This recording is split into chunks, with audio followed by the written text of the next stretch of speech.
So we back. What is Harlem Nights, right? We here. Another day, another episode. Got another special guest for y'all. Think you'll like it. Setting up shop in Cleveland. Let's get it. What is Harlem Nights?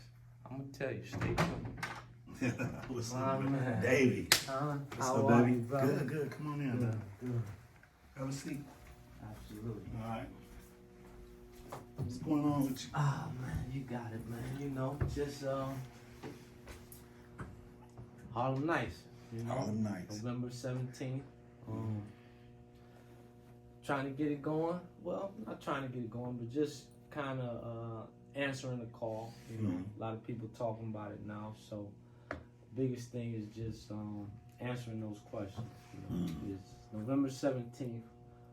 Poetry versus R&B 2, but what I kind of been pushing is it's more than an event, you know, it's a movement taking place. Some realize it, some recognize it, some don't. So when we're doing these interviews, just to kind of put a light on where we're trying to go, you know. So like I said in a lot of the interviews before yours, is what we're trying to do is push the culture forward. But in order to do that, we gotta go backwards, you know. And when we go backwards, we're going to an era and a time when black people were at one of their greatest points in life, you know. Most definitely. And that is none other than the Harlem Renaissance. Right. So, first and foremost, I know you, right? Oh yeah, absolutely. But you got some people that's under a rock, you know, been under a rock, and you got some people that's new school. So, what we can do is we'll introduce you to the people. For those that may not know, just tell them who you are, man. Well, basically, my name is Joe Little III. Joe Little III. From East Cleveland, Ohio. Born and bred. My birthday, July 14th. And you know, I'm a Grammy Billboard Award winning singer, songwriter, and producer. From Cleveland. From Cleveland, baby. Oh, man. Got a couple #1 hit songs up under my belt. One of them is Written All Over Your Face. Yeah. Most people know the Rude Boys. Yeah. And so I'm also a facilitator of workforce development, self-development, life coaching. I do that also, and I develop programs, different, podcasts, television shows. You know, which you're part of one. Absolutely. Our philosophy, I'm glad to have you. Coming in 2020. That's right, that's right. So, that's what I do, man. Entertainment and just touching lives, man, and, just educating my people.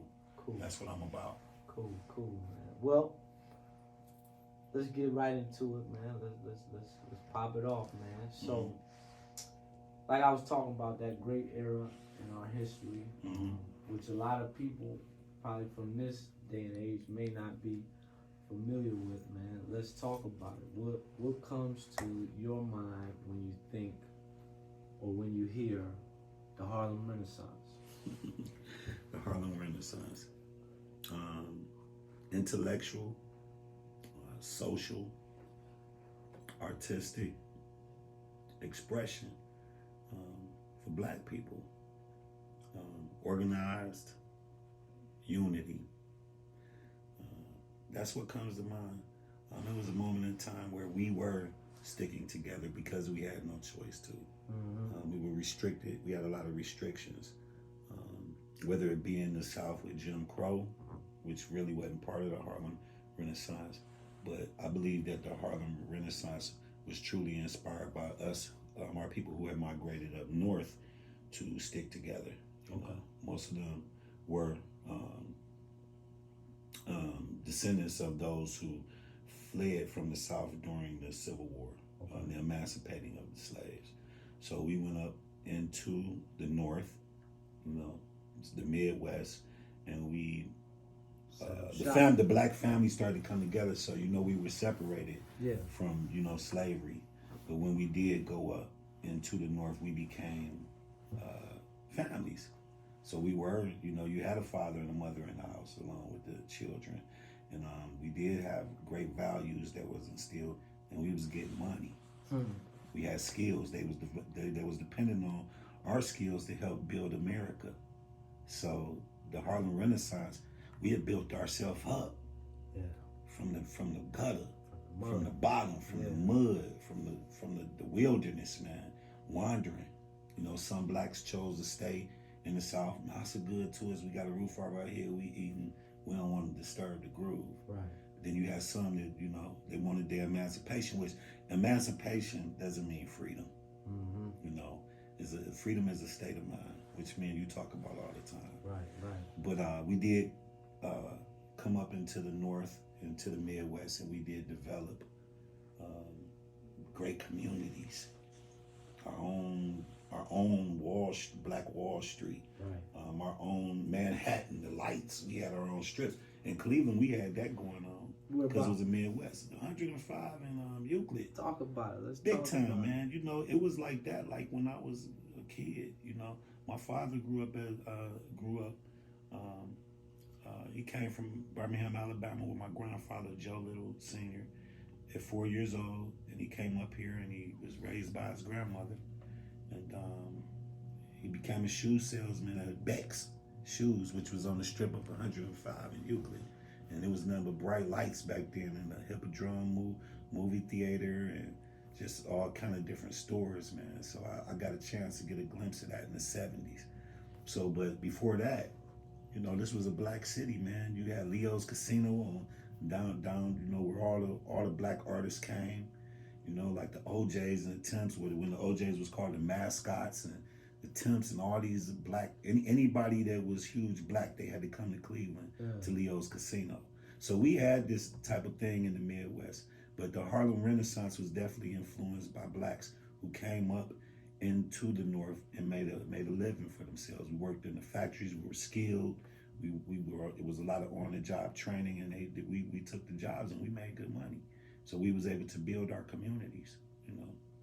You know what's interesting to me? I think that when we talk about movement and things like that, I'm not so sure as to what's the end result, but I do believe that getting back to that point is in the works. You know what I mean? Just by the people that are aligning, people that may have been in the city for their whole life. You know, some have left and come back or whatnot, but now seems to be a time where certain individuals, game changers, are coming together, and like yourself. Exactly. I mean, like this movement that you lead, man. It's from a great angle, man. Yeah. But you know, me knowing you and our relationship, I know that you are a young man that's empowered and self-powered. Yeah. You know, and you're intuitive, and for you to come up with something of this magnitude, man, it means so much to me, and it should mean a lot to some of our people in Cleveland, most of our Cleveland people. We are the leaders now, man. Yeah. You know, Yeah, and it's very important for us to understand that the power doesn't lay within both of the dualities of life. There's no power on the upside or the bottom side. It's within balance.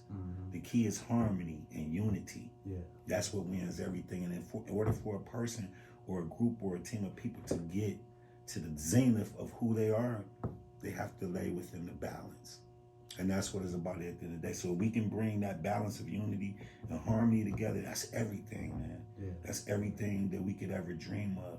And we have to know as our people, or us as blacks, we have to have unity. Because everything that we did build up for in the Renaissance period got stripped from us systematically. Yeah. You know, it was a strategy. So, yeah, man, that's important. My man. Yeah. So, great information. Thank you kindly, man. I didn't even know all that stuff about 105. Ooh, yeah. Ask your mom. She know. Yeah, I will, man. So, last question. Title of the event is Harlem Nights. Strategically, Harlem Nights. Very classic movie. For those that haven't seen it, I would strongly suggest you do. Man. What's your favorite part of that movie? Why you gotta shoot me in the pinky toe? Yeah, man. Unforgettable, right? Man, rest in peace, Della Reese, man. You know, that was my favorite part of the movie. When her and Sugar Ray, hey, what's up, buddy? When her and Sugar Ray got into the box and he hit her and she was like, "Oh, you done did it now." Yeah. She was quick. a woman. Quick, right, Yeah, quick. Yeah. Hit her, man, and she was like, that Hit her in was the nothing. stomach, She yeah. ate it. She Yeah. ate that, man. So that was a great thing, man. So that's my favorite part of the movie. I love it. Amongst so many parts, man. But that was my favorite. It was funny and made me laugh. But it was a great movie, man. And I get why, to this day, why Eddie Murphy did that so that we could see. Yeah, you know? yeah, absolutely, man. So, in conclusion, as we wrap this up, man, at the end of each interview, when we talk about Harlem Nights, if you can sum it up in one word, what would that word be? Not Harlem Nights, I'm sorry. Harlem Renaissance. Harlem Renaissance. One word to classify that era or us as a people, what would it be? Unified. Nice. Unified. That's it. That's cool. Unity, unify that. Yeah. So far, the words we got are identity. Mm-hmm. We got code. Mm-hmm. A code. We got the essence. Mm-hmm. And now we got unity, man. All powerful words, right. Man. And all words that are pillars to a strong and a thriving community, man. So I appreciate you as always. Love you, my man. Yeah, come on, you already know. See you on the 17th. Oh man, I'm there. Okay. I'm there. Right, I'm there, man. That's a. You need a Joe Little table. Man, I'm gonna be there. You know, that's a ironic day. That's the day my wife passed. Oh man. So that'll be good for me to be amongst my friends and be around. Start a move. Yeah, man. Heck yeah, I love that, man. But I thank you, man, Davey, for doing some of this magnitude. We need this, man. I always knew I was gonna love you, boy. You my man. Ever since the first day I laid eyes on you, I knew you was a powerful individual. Just keep being you, and just keep rising, man. And just be who you are and let the Creator guide you, man. Cool. That's what it's all about. Peace. Yes, sir. You heard it here, man. November 17th, Harlem Nights, Poetry vs. R&B 2. It's me, your man, your best friend, Davey, and my big brother, Joe Little. Yes. Cleveland. What was that? 216 The Land.